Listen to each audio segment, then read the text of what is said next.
What's up, YouTube? It's Reggie, and today we're on First Kings, chapter 6. It says, "And it came to pass in the 480th year, after the children of Israel were come out of the land of Egypt, in the 4th year of Solomon's reign over Israel, in the month of Ziph, which is the 2nd month, that he began to build the house of the Lord. And the house which King Solomon built for the Lord, and the length thereof was threescore cubits, and the breadth thereof was 20 cubits, and the height thereof 30 cubits. And the porch before the temple of the house, 20 cubits was the length thereof, according to the breadth of the house. And 7 cubits was the breadth thereof before the house. And for the house he made windows of narrow lights. And against the wall of the temple he built chambers round about against the walls of the house round about. Both of the temple of the oracle he made chambers round about. The nethermost chamber was 5 cubits broad, and the middle was 6 cubits broad, and the third was 7 cubits broad. For without in the wall of the house he made narrow rest around about, that the beams should not fasten in the walls of the house. So we see that he's taking time to make sure all these measurements are deliberate and at a certain size. So to me that shows that because God had told David about the plans to build a house before Solomon even built it. So that lets me know that God probably gave him direct instructions of how he wanted the house to be built. And it just shows that God is very deliberate with everything that he does. And the real life application to that is just realizing that everything we go through is part of God's plan, and he's using it to build us in a certain way. That's why we have to choose to look at the trials as stepping stones and lessons instead of looking at it like God doesn't love me. God has a better plan than you can even imagine. And sometimes it takes you walking in faith to see that. Sometimes God will reveal the plans to us, but other times it just takes us walking in faith to see it.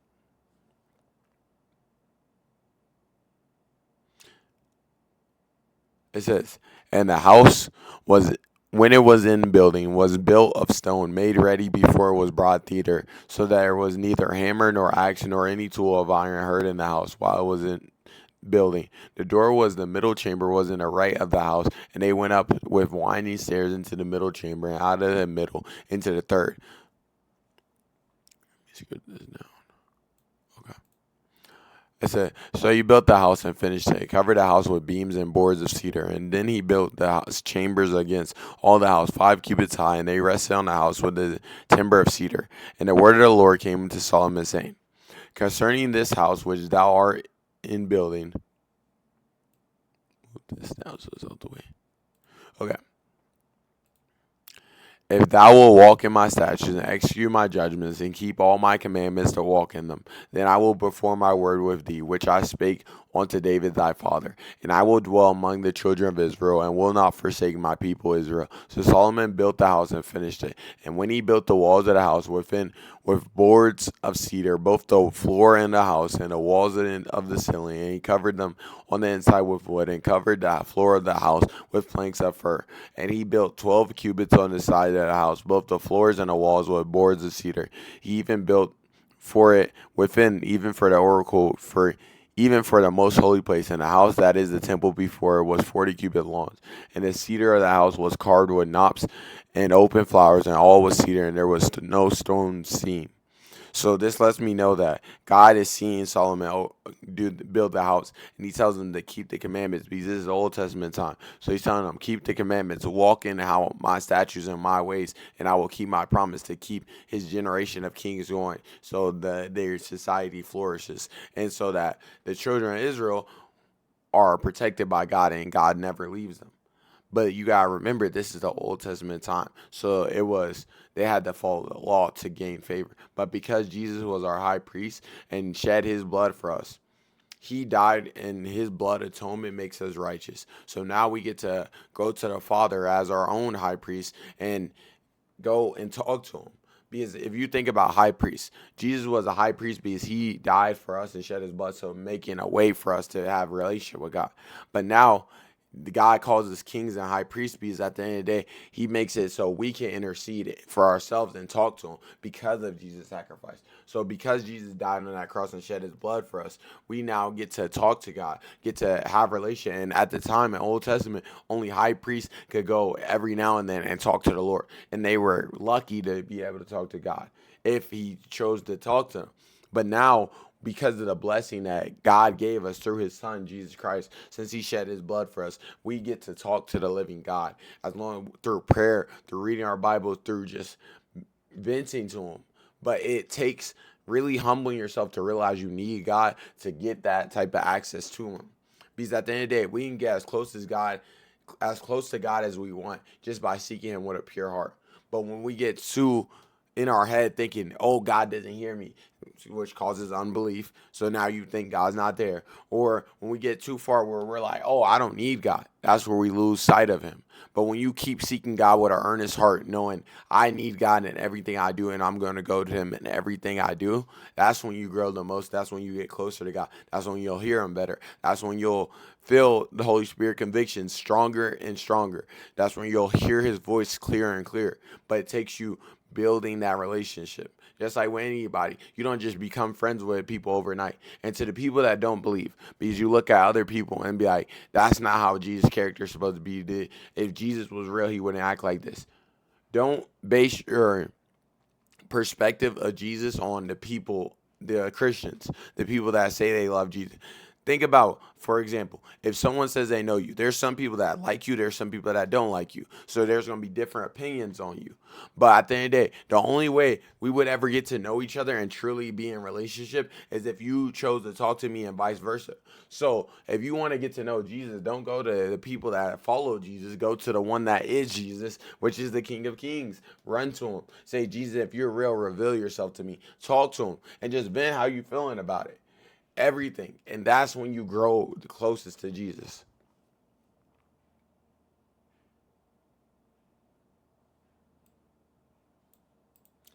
And it says, and the oracle he prepared in the house. Let me do this. It says, and the oracle he prepared in the house within it, to set the ark of the covenant of the Lord. And the oracle in the forepart was 20 cubits in length, and 20 cubits in breadth, and 20 cubits in the height thereof. And he overlaid it with pure gold, so covered the altar which was of cedar. So Solomon overlaid the house with pure gold. He made it partition by the chains of gold before the oracle, and overlaid it with gold. And the house he overlaid with gold, until he had finished all the house. Also, the whole altar that was by the oracle he overlaid with gold. Within the oracle he made 2 cherubims of olive tree, each 10 cubits high. And the 5 cubits was the one wing of the cherubim, and 5 cubits the other wing of the cherubim. From the othermost part of the one wing onto the othermost part of the other was 10 cubits. And the other cherubim was 10 cubits. Both the cherubim were of one measure and one size. So God is very deliberate. This shows us how deliberate God is. Because Solomon is doing the will of God right now, been building the temple. And it shows that God does not make mistakes. So whenever you think, hey, why would this happen? Start thinking that maybe my perspective is flawed on what God is doing. Not God made a mistake and that's why I'm going through this. Not God has punished me for something. That's why I'm going through this. Think, hey, God's building me up. God is teaching me. Let me take that learning mindset. And when you take that approach, you stop complaining about your circumstances and you learn to accept them because you know God will never forsake you and that he's always with you.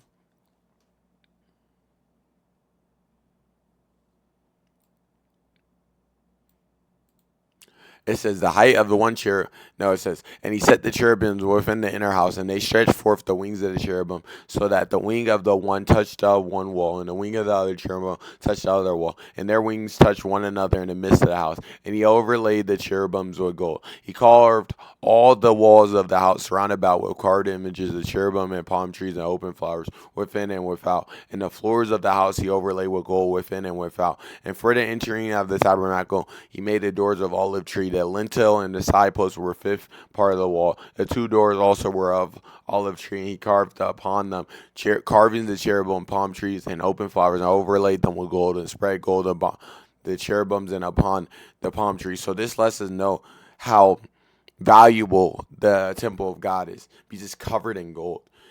You gotta think at this time, this is before all these other materials really got like released, like gold is like the top of the top, and he's covering everything in the temple with gold because God is worthy.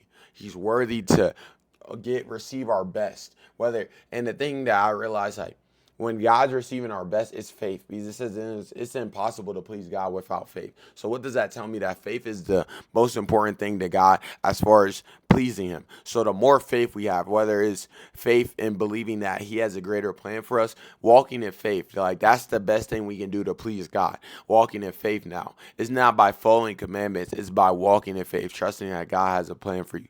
Whether you walk and you fall, you get back up believing, hey, Jesus washed me clean. I'm going to choose to believe that. I'm going to keep walking with it. I'm going to turn to God in everything. It doesn't matter how many times you fall. It says the righteous man falls 7 times but gets back up. So you need to just keep getting up, keep walking. I don't believe that God put that in there for nothing. He put that in there because he knew that we were going to have times when we fall. But at the end of the day, he doesn't want us to stay down. He wants us to get up and run to him in every situation. Let me move this. Okay. It says the 2 doors were of olive tree. And he carving them. No, I just read that. Okay. It says, so also made he for the door of the temple of olive tree a 4th part of the wall, and the 2 doors were of fir tree. The 2 leaves of the one door were folding, and the 2 leaves of the other door were folding. He carved thereon cherubims and palm trees and open flowers, and covered them with gold fitted upon the carved work. And he built the inner court with 3 rows of headstone and a row of cedar beams. In the 4th year was the foundation of the Lord laid in the month of Ziph. In the 11th year, in the month of Bul, which is the 8th month, was the house finished throughout all parts thereof, and according to all fashion of it. So was he 7 years in building it. So it lets us know that God is very deliberate, and Saul didn't rush to do this. He took his time to lay the foundation. It says in the 4th year, it took 4 years for the foundation of the house of the Lord to be laid. In the 11th year, in the Bul, which is the 8th month, was the house finished throughout all parts thereof, according to all the fashion of it. So he was 7 years in building it. It took 7 years for him to finish building the house of the Lord. And to me, that just shows that God's will is deliberate, but it's also patient.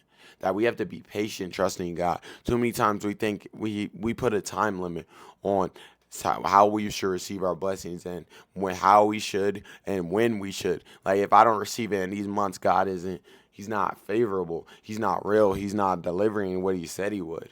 He's a liar.